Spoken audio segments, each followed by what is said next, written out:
All right, we're here today with Marathon Photo. We're here with Brad Kroll, president of Marathon Photo, and Conor Gay, vice president of internal ops. Is that correct? Nailed it. Very impressive. Wow, I should walk away now. We should just end the podcast Yeah. right now. Well, thanks for having us. It's not going to get better from there. I'm excited to have you guys on because Marathon Photo. I feel like I see you guys at every race. You're just there taking photos. There, or at least somebody contractually working for you is taking photos. And I've always wondered what goes into it, what it entails. How does this? It seems like a very large undertaking, but it also is something that maybe people don't appreciate. So I'm kind of interested to hear the story of Marathon Photo and just how it works, because it's such an integral part of race day and people's experience, honestly, like getting those shots, hopefully not on the downstep, that that they'll remember forever. So, thanks for coming on the show. Thanks for having us. Appreciate it. Love to tell our story. So really happy to be here. All right, awesome. So first, let me get this out of the way. How long has Marathon Photo been around? Since the early 70s. About 74. Really? Whoa. Yeah. Conor and I were not part of the organization at that point in time. But the first race that Marathon Photo covered was the Chicago Distance Classic in 1974 or 73. I'm not sure exactly which year, but the Chicago Distance Classic was the first race that Marathon Photo covered. Okay. Marathon Photo at that point in time was a Chicago-based company, and then eventually moved to Iowa, where it's based, very close to where it's based now. But yeah, a lot of things have changed since then. Yeah, because back then it was those tripod cameras with the hood over it that had like a 10-second exposure. Caught the whole race in one shot. Almost. But it was done on film. Yeah, you're right. So every 36 exposures, a roll of film had to be changed, and then that's wild. To think about, yeah. And then after the race, the film had to be shipped off to be developed. In which point, then the proofs came back to the office, were identified, and then mailed out through the mail to the participants. So that whole process took anywhere from 5 to 10 days before you actually received your proof. And the proof came with an order form, very much like what you see like school photos. Right. So it took a long time versus now when we're trying to get images into runner galleries within seconds or minutes after they finish a race or cross the finish line. That's amazing. You never really think about that, how it used to exist before digital cameras. Just honestly, a 5 to 10 day turnaround seems pretty fast to me. There's still some races that don't get their times out that fast these days. So. True. Yes. It was pretty impressive. I mean, there were a lot of hands involved, right? It's manual searching and finding people in there. But it kind of puts in perspective how amazing it is, how fast we can do stuff now with a smaller team, right? Right. Yeah. Because how many people are on your team right now? Because I don't think it's as big as people think.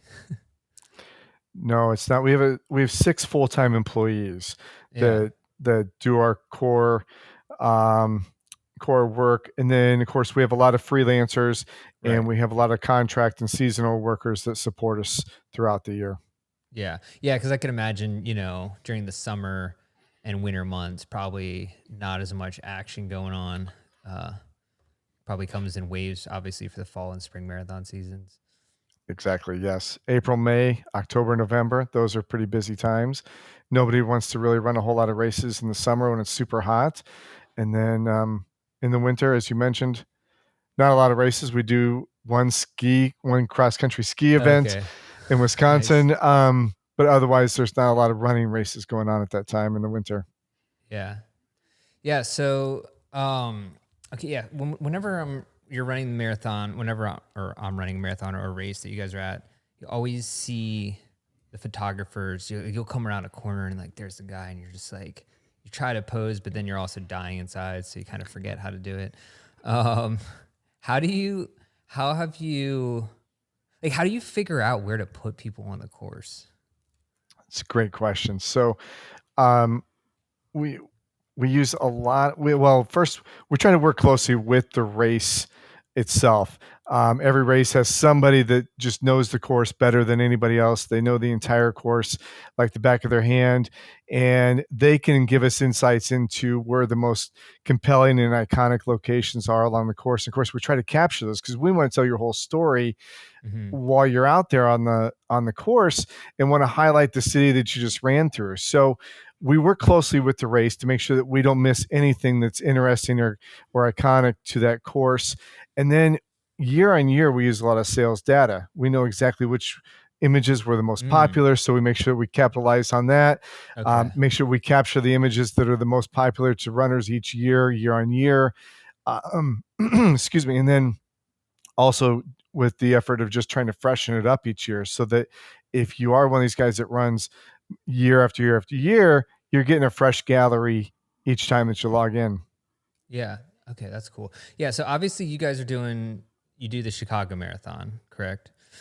Which is good to know because I will be running the Chicago Marathon in a couple months here, and we will be I'm asking runners who are trying to run under 4 hours to join me in that endeavor, and we're going to do our best to get you across that finish line.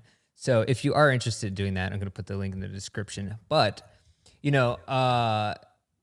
were kind enough to get me an entry into the race, which is very cool. And so that was and for anyone who's running it alongside us or myself, I think we're going to do something cool with MarathonFoto because you guys do such a good job with the race. And I'm excited to see just what comes out of that race. So is Chicago one of your biggest races that you do? I imagine it has to be up there since it's one of the marathon majors. It is one of the biggest. Yeah. Conor, go ahead. I cut you off there. No, you're good. Yeah, it's definitely one of the days we circle on the calendar. So we'll do Chicago, we do Boston, and we do New York. Okay. And those are our 3 biggest days of the year. So all our full-time crew goes to those, and we get in Chicago we'll have 90 shooters covering the race at 20 locations, like Brad said, trying to get all the iconic 90. shots. Wow. Yeah, it's a big number, and it's a lot of people to organize, right? But it's very cool. It's they're freelancers, but it's guys who some of these guys have shot this race for 30, 40 years. Brad can attest, it kind of feels like a college reunion every time we go back to Chicago. We see everybody once every 3-4 months, and we catch up and how are the kids, right? So it's very cool, cool atmosphere.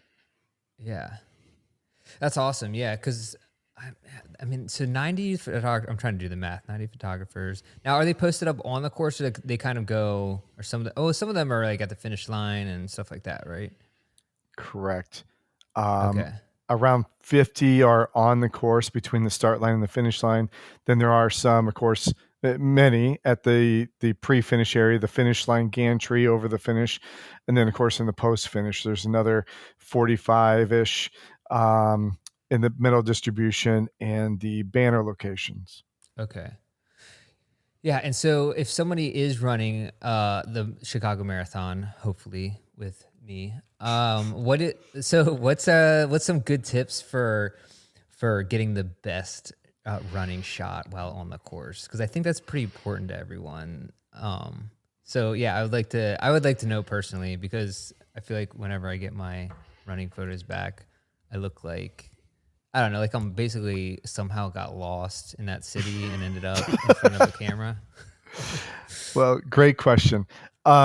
So first and foremost, just make sure that your bib is visible, right? Because if your bib's not visible, then it's really hard for us to identify you correctly and put your images into your gallery. But I'm assuming that everybody takes care of that first item.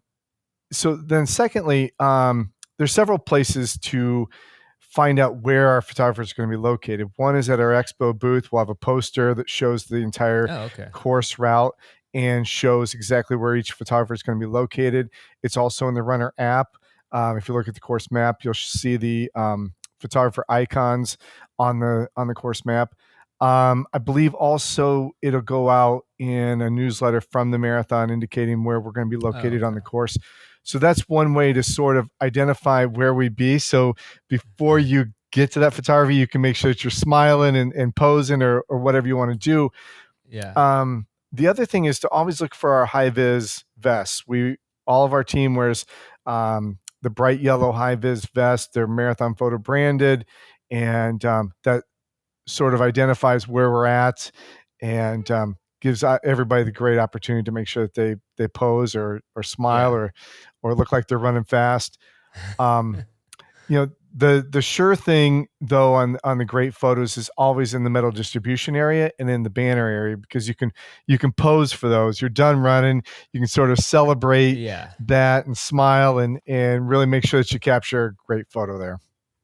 Yeah. So speaking of like the bib numbers, I've always wondered this. How do you know? like sometimes I'll be like 4 people like behind someone kind of, and I show up in the photo. I'm like, how does that, like, I'm assuming you have a computer program that sifts through everything. So is that for right? ages, it was manual. And the manual process was actually pretty cool for what it was. You could go in, someone would look at every photo and tag 1, 2, 3, 4, but then you'd get shots where you could only see 1, 2, 3, your arm is there, right? So they would tag 1, 2, 3 partial bib, and then they might make a note, white shirt, red hat. And then once we do all the tagging, people would go back and they'd say, all right, here's the photo of 1, 2, 3 partial bib. And then you'd see a photo of 1, 2, 3, 4, 1, 2, 3, 5, 1, 2, 3, 6. And you could go in and figure out who it was based on their other photos.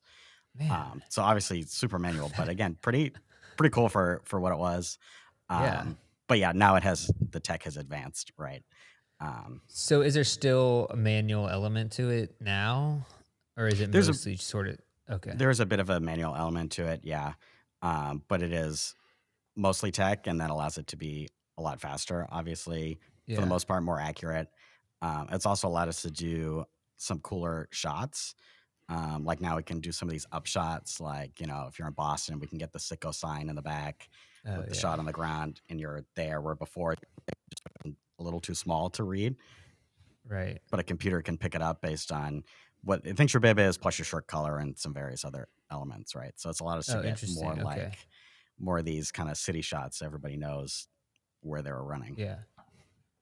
Now, do you feel like you guys were on the, like, how do you do that? Do you know what I mean? Like, because it's not like marathon photography companies are a huge industry around the world. So it's like, did you just get someone to proprietary, like a developer to make that, or how did that even work? Yeah, we have 2 developers that we've worked with for a long time. So they've built out our site. They're runners too. One of them is going to run with you in Chicago, which he's very excited about.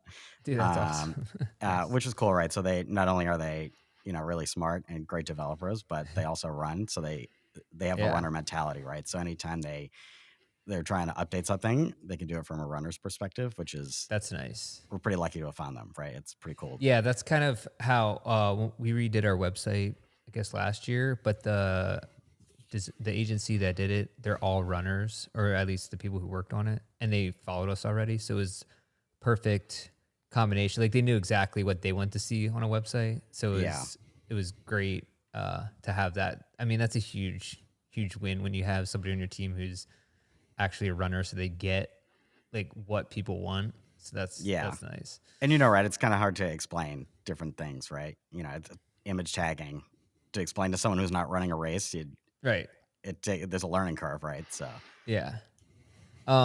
So now are the photographer? I guess probably some of them run, but generally, like, you just need photographers, I'm guessing.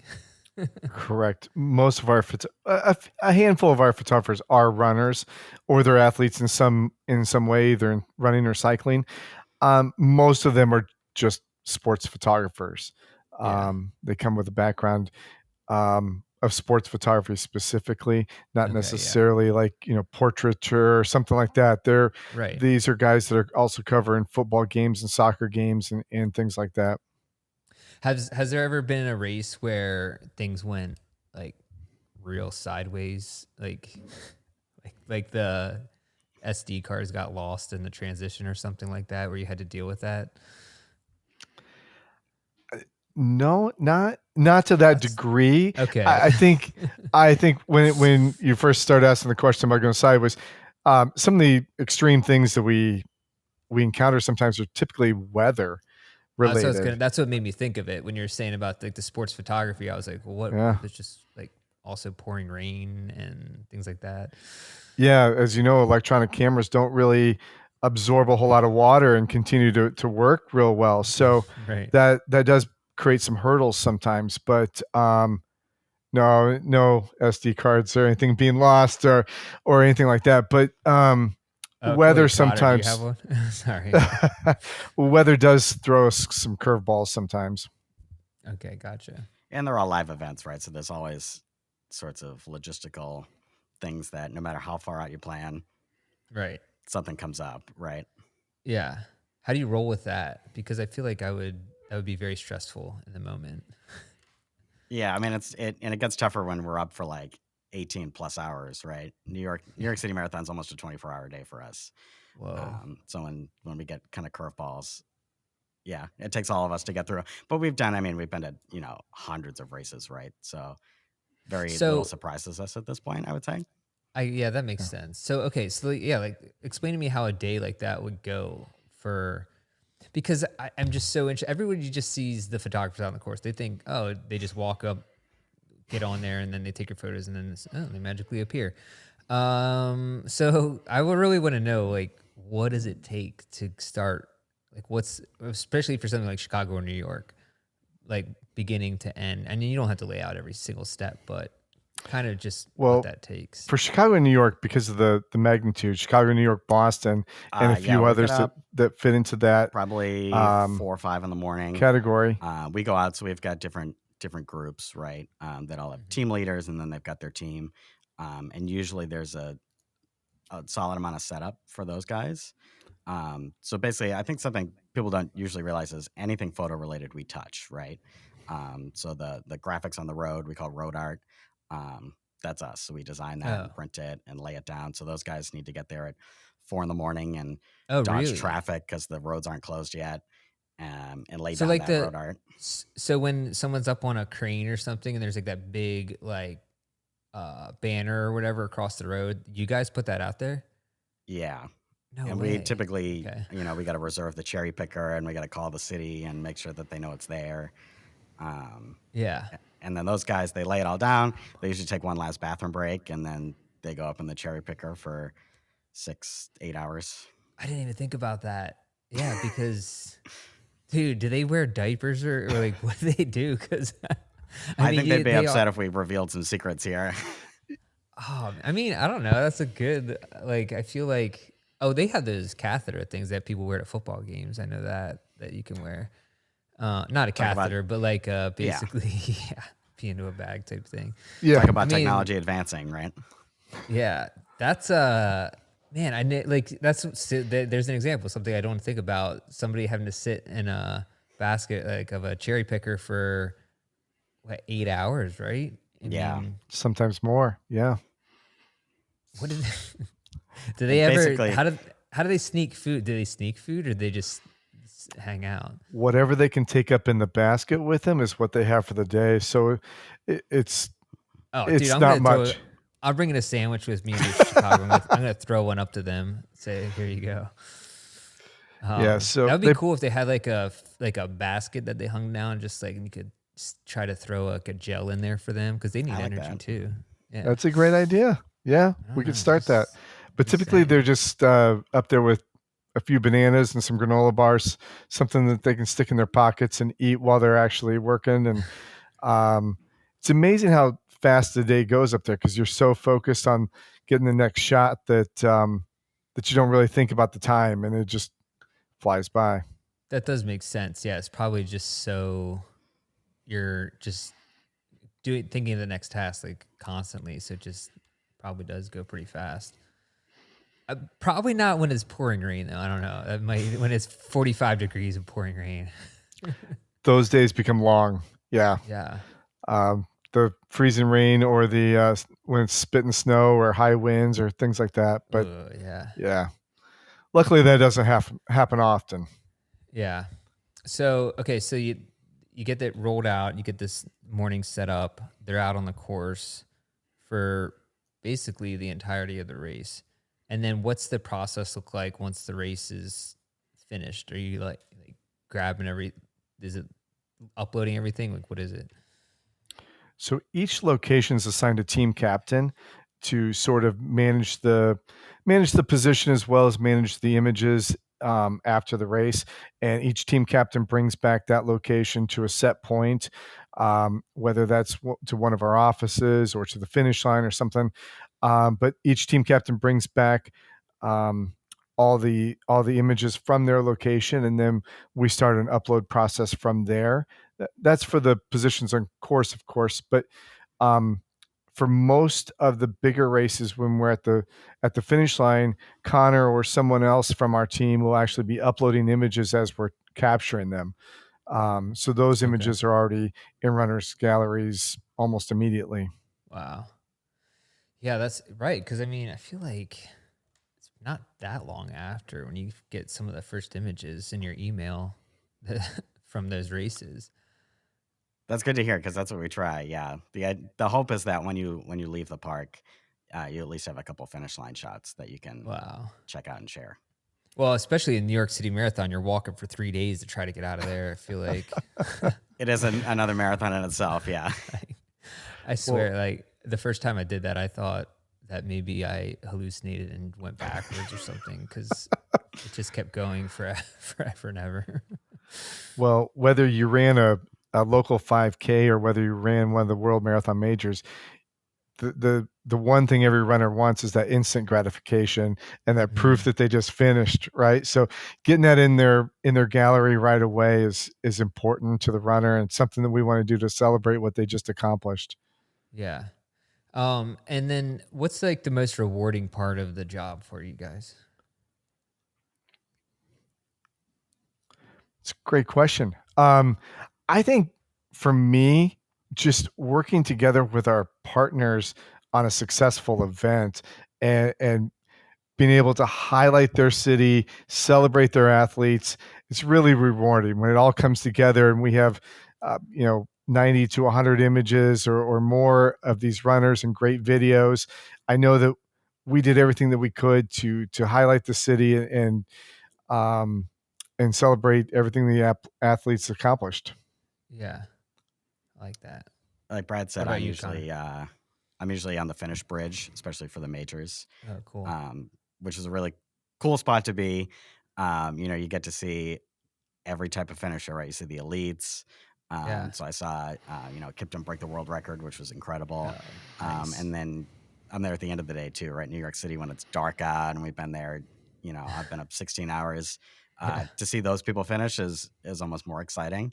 Because you're so close, you can see just the passion and how much it took for them to cross the finish line. Yeah, that's awesome. Yeah, that's a really cool thing to be a part of.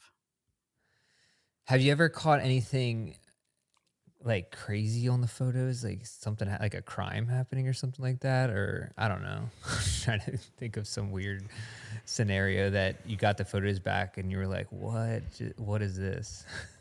Well, it's not exciting, but sometimes we get warrants for someone who's on workers' comp, but they got caught running a marathon.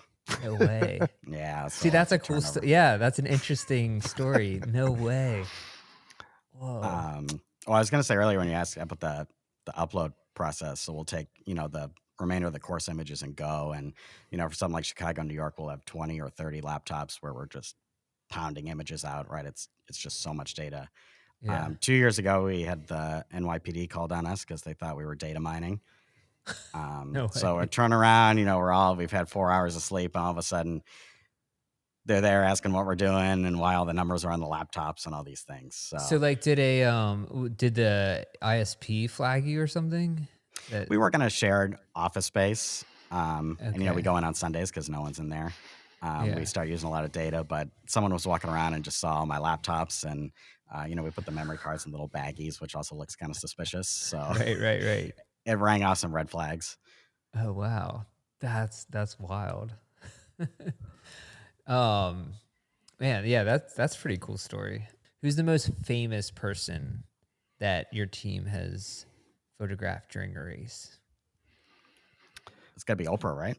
I was going to say it probably is Oprah. I mean, who's more famous than Oprah? Obviously, we have photographed a lot of famous people at the New York City Marathon. A lot of celebrities run that. Tiki Barber, Chelsea Clinton has run it a few times. Yeah, right. Ashton Robbie Kutcher. Redinger.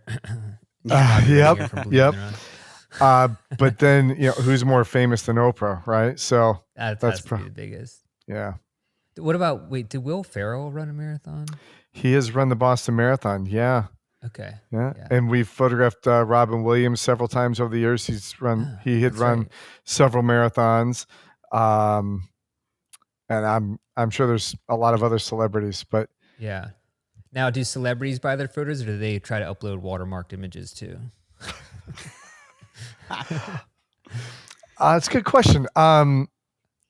Often, depending on the celebrity, sometimes random people log in and purchase their images. I didn't even think about that. Yeah, a lot of the times they'll run under an alias or a different, so you can't look up their bib number. But it is amazing. Every year we see a peak of traffic when the New York City Marathon starts, and it's all just people searching like Tiki Barber and Neve from Catfish to go see where they're at and see what their pictures look like. Right. Yeah, I never even thought about that. I wonder if I did that before. I guess I've probably done that for other people in our running group or something like that. But yeah. Does that ever kind of not raise privacy concerns, but do people ever become concerned about that like you can just search any? I know it's the same for any race, but you can search a bib number and just or their name and it comes up and everything like that. Well, with these being public events, that's really just sort of part of the understanding that you're going to be part of the photos that are captured that day. And so I'm sure it's a concern. Like Conor mentioned, there are some people that we've been questioned about, did they truly cross the finish line? Is this truly a photo of them? Because they were supposedly drawing unemployment due to disability, and now they're running a 26.2. And so I'm sure those people are trying to hide their identity, but for the most part, that doesn't come up. Yeah. But we do take any request seriously, right? I mean, it's a day of, GDPR and things like that. So anytime someone asks for their images to be taken down, we do it pretty quickly. Okay, I got you. Yeah. So about the I know people love to, I don't know, try to figure out the watermark thing, or you download their images like that. But it is interesting because I feel like this gives a lot of background into why you're paying, what is it, $70 around that usually for, I don't know. Maybe you want to tell me what the pricing plans are because I don't have them on hand right now. But I feel like hearing all this gives more of a respect for the process and what you're actually paying for, because you're not just paying for a dude to hand over a digital photo. You're paying for, everything that you just described, it seems. Right. And our pricing is different based on the demographics and each individual race. So it's not always the same price, but there's also a pretty significant contribution back to the industry. We're That's cool. A big supporter of the races that we partner with, as well as other partners within the industry that just help build and educate all the race directors and organizations within the running industry. Okay, that's cool. Yeah, and I think a lot of people don't realize that buying your photos is actually a good way to give back to the race. It's a big revenue driver for them. So especially a smaller race or a race that's a nonprofit or primarily all their revenue goes to charity. It's a nice way to support them. Yeah, so I think a lot of people, when it comes to the race photos, they get the photos, and then I don't know. I feel like it's a pretty important part of the whole race experience. I think you got your medal, you got the premium, which honestly some of them are terrible, but I feel like the photo is like a huge part of that. And it's cool like that you guys get to be a part of that, I don't know, experience, I guess. Oh, it is. I mean, we feel so lucky to be a part of people's day, and I think it's the coolest when people post kind of their whole journey on social. They'll do training pictures, and they'll do their party after with a beer, right? And then in the middle, Yeah. you get 4 or 5 of our pictures. Yeah. It's really cool that we get to be a part of that and kind of encompass the whole marathon experience, right? Yeah. Yeah. And the thing I want to ask, that's what it was. So what are some of the challenges, especially with technology and things changing quickly? Like you said, 30 years ago it was film, and then you had to transition to digital, and then you got to figure out how to, obviously, like the internet and uploading everything and making sure it's high quality, all this stuff. So what are some of the challenges of just keeping ahead of the technology when it comes to doing stuff like race photos? Yeah, I think we're always trying to get the best experience for the runners. So just making sure we're keeping up. Right now I would say what we do at the finish line is really cool, right? Where you can get your photos in a couple of minutes.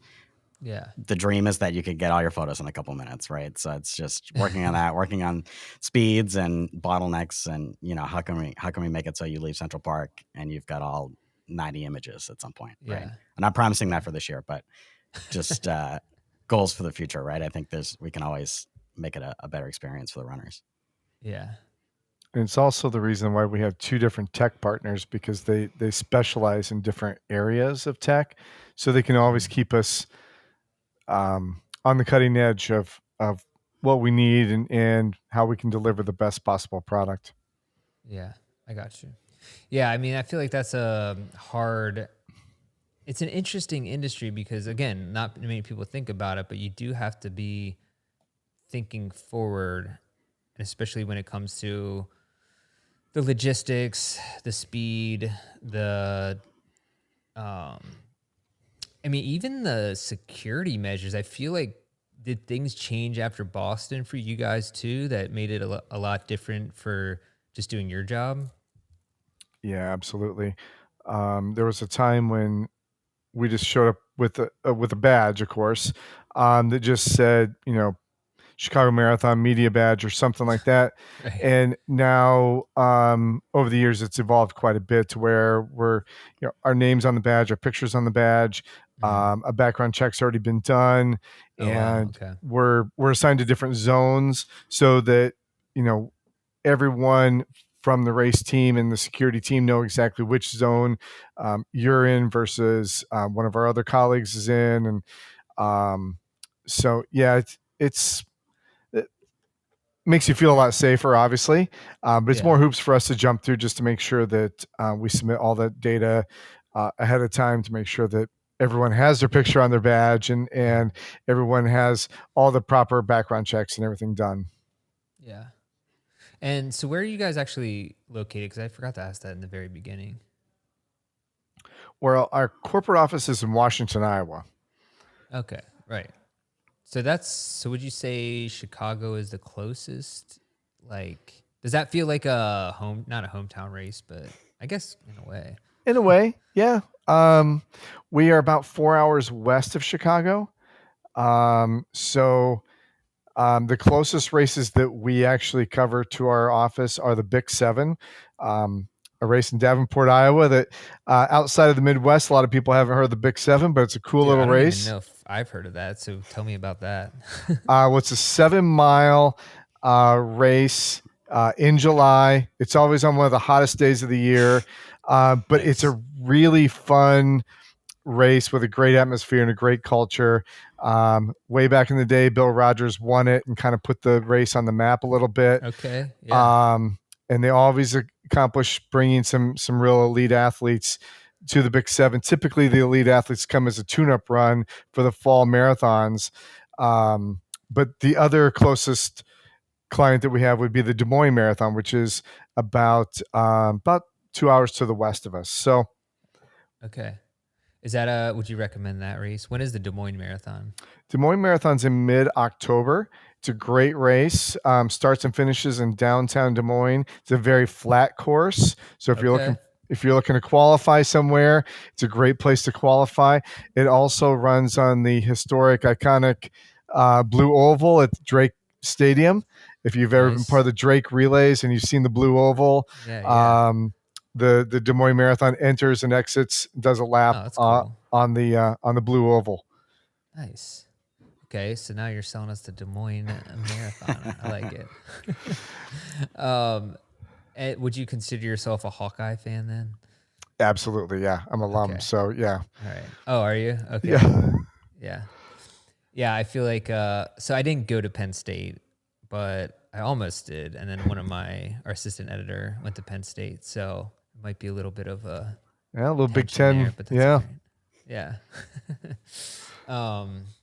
That's cool. Yeah, I feel like.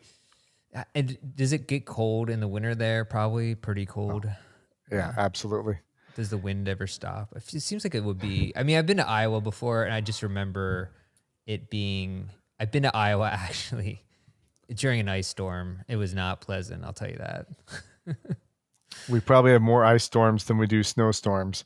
Oh, really? Wow. Yeah. Okay. It's ice storms can be. Well, you experience it, so you know, it's no fun at all.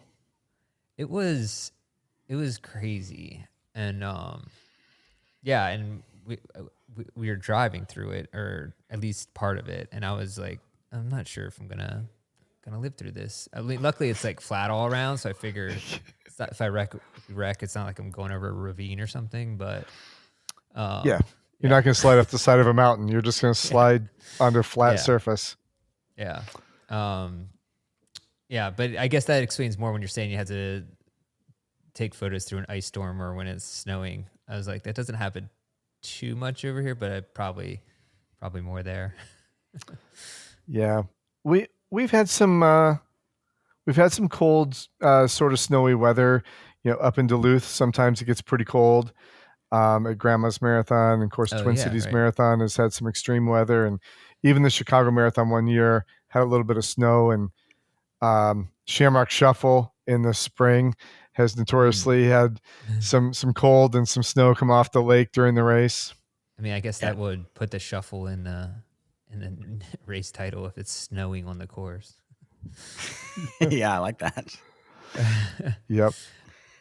So how many races in total do you do throughout? Is it just the U.S. that you do races for? We're primarily in North America, but we also do have some European clients as well.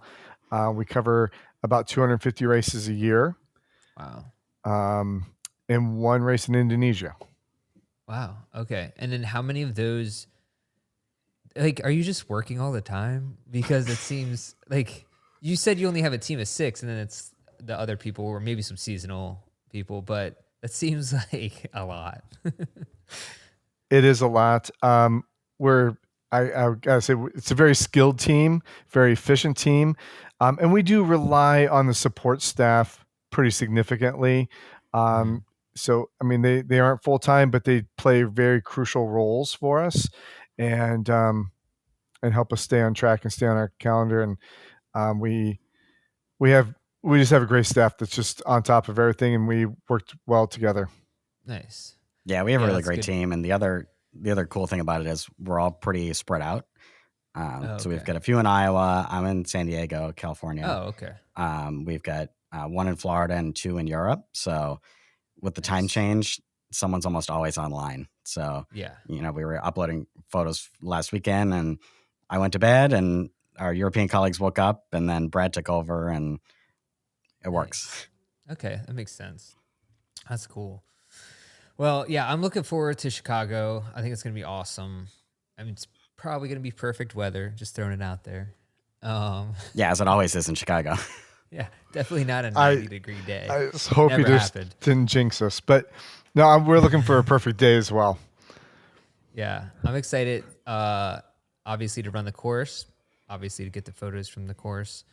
I've been to Chicago, but I've never run the race or even spectated or anything. I've heard it's pretty awesome. From, like, I think a lot of people even think it might be their favorite major. So I don't know. I'm excited. It is a flat, fast course. So yeah, and it captures so much of the city, from the bridges to Chinatown to the Willis Tower, Lincoln Park. I'm not going chronological order here, but it really does a great job of highlighting all the iconic locations of the city, as well as being flat and fast at the same time. Yeah. And I've heard that your GPS isn't going to work, so you should always manual lap the course, basically from the beginning. So I'm going to do that. And I'm trying to think of anything else. Is there anything else I need to know? I don't know. I've talked to some people, but I feel like you guys have been there way more than I have. So, Well, Robbie, you asked earlier about getting good photos, and I would say my biggest pet peeve is when people cross the finish line and they're looking down at their watch. that's a good one. Yeah. That makes for a sad photo. Yes. Their professionals are timing it. We're gonna get your time. Look up. Yeah. We'll be on the bridge. Arms Wave up. at me and Arms up, look up. Is that a Celebrate Exactly. that. Yeah, celebrate that crossing the finish line. Arms up, look up, don't throw up. That's probably a good one. Although honestly, some of the throw up photos are pretty awesome. I'm not gonna lie. They go hard. I feel like that would be, if I ended up throwing up, which I've only done a couple times at the end of a race, I feel like that would be probably more iconic than the hands raised photo, I gotta say. It would we just had a definitely be race where the something- winner got a bottle of champagne. That was a Yeah. pretty sweet photo. Oh, nice. Get to pop the bottle right after yeah. came across the finish. Have you guys done the Baltimore Marathon before? I don't know if that's you or another company. Currently, we don't cover it. We have covered it in the past. Okay. Cause I used to do their social media, and I know how it feels a little bit to be you guys, because I would have to sift through the entire cache of race photos to find ones that were good, that would fit the theme of what we wanted to post on social media, or just pull ones of people doing what you're talking about, putting their hands up, kind of celebrating at the finish, hugging their friends, whatever. And so I know the tedious nature of sifting through thousands of race photos to try to find the good ones. But luckily for you, you just had to find, well, not anymore, but find the numbers and just upload them instead of picking and choosing which ones are the best. Yeah, luckily it's a little bit more automated now. Yeah, that's cool. Well, thanks guys I don't know if is there anything else you want to cover with MarathonFoto? I feel like I covered all of the stuff like I'm interested, or what I was interested in, but if there's anything else, now is your chance. Well, we prepared some fun facts. So Ooh. we find these interesting. I'm not Yes. sure if everybody else will, but Connor put this together, so I'll let him share this with you. Yeah, now you'll see right. just how nerdy we are, right? That we think these are fun facts. But Yeah. Chicago last year we had about 1.5 million images. We should have about the same this year. So obviously a lot of data upload. So that's about 500,000 songs if you were to put that on your phone or laptop. Whoa. Okay. Data wise, it's a lot. Yeah. Overall, last year we took 23 million photos, just over 23 million. Hold up. With Chicago, with the 1.5 million photos, how many terabytes of data is that? Almost 2. Oh wow. Okay. Yeah. All right. So that's why Continue. that's why I look sketchy with all my laptops out, you know. Right. Not enough. Right. You can't just do it on one machine. Last year total, we did just over 23 million photos. So if you printed them all out 5x7s and stacked them up, it would be about 5.5 Empire State Buildings. Wow. Okay. And then my last one for you. Are these fun so far? We doing a good job? Yeah. No, for sure. The last one is in New York. We take about 2.5 million photos. The entire Harry Potter film franchise is only 1.7 million frames. So 2.5. Wait, the whole franchise, even counting both Deathly Hallows? Yeah, even both. All right. That's impressive. Yeah. You give me Even- you mix it in with a Harry Potter fact. I'm all about it. Same. I'm a sucker for that too, so I'm glad it worked. Yeah. What house would you be in if you were selected by the Sorting Hat? If my nerdy facts didn't give it away, I'm a Ravenclaw. Okay. Nice. That'd be accurate. I think And I'm House Slytherin, but not by choice, just by birth. So what can you do about it? I feel like that tracks for runners. You need a little Little edge. self-motivation to get through it, I'm also a big fan of snakes, so it actually works out like that. Perfect. Yeah. I don't have a pet one. I've been trying to convince my wife it's never gonna happen. Mainly because my kids want a pet, and I don't feel like taking on the responsibility of a dog in the city, living in the city. And so I'm like trying to convince her, like a corn steak, they just hang out, they just sit there. She's like my mom will never come and visit us. I'm like, well, can't we just figure out this phobia? But I don't know. That's as a Slytherin. A Slytherin, that's how they think. So That's true. It's Yeah, it tracks. You're looking for solutions. Brad's like, get me out of this conversation. Yeah, because if you let this go, Brad, we'll be here for another half an hour just talking about Harry Potter, probably. It's very interesting. Yeah. Which, by the way, maybe you should think about doing. I mean, I know Disney has their races, but if there's a race, are there any races at Universal at the Harry Potter Wizarding World? There should be. Not There that should I'm be. aware That'd be of, fun, right? but there should be. Yeah, Do you do the Disney one? Do you guys do that one? we don't. Okay. They probably have their own people do that, right? Yeah. Yeah. All the everything- park photographers cover the races as well. Yeah. Yeah, it makes sense. But yeah, that would be cool. There should be a race down there. Just throwing that out there into the world, seeing what happens. If it happens, I'll do it with you, Robbie. All right, thanks. Have you been there before? Yeah, it's pretty cool. Dude, it's amazing. It was like the only place that made me feel like an actual kid again.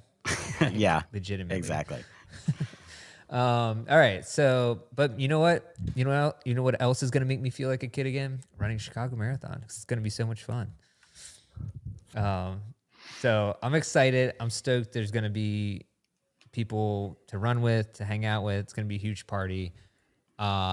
Especially excited to see the photos that are going to come back. I know you guys always do a good job with all the other races. I mean, the sheer amount of photos taken and that you get in your inbox, like I said, that night, the next day, pretty awesome. So super stoked to see that. And yeah, anything else? Is there any other fun facts, Connor? Did I cut you off in the last one, or did you say all of them? You said all of them. No, that was it. I'm glad I saved that one for last because Yeah, we got a that whole was- other podcast out of it.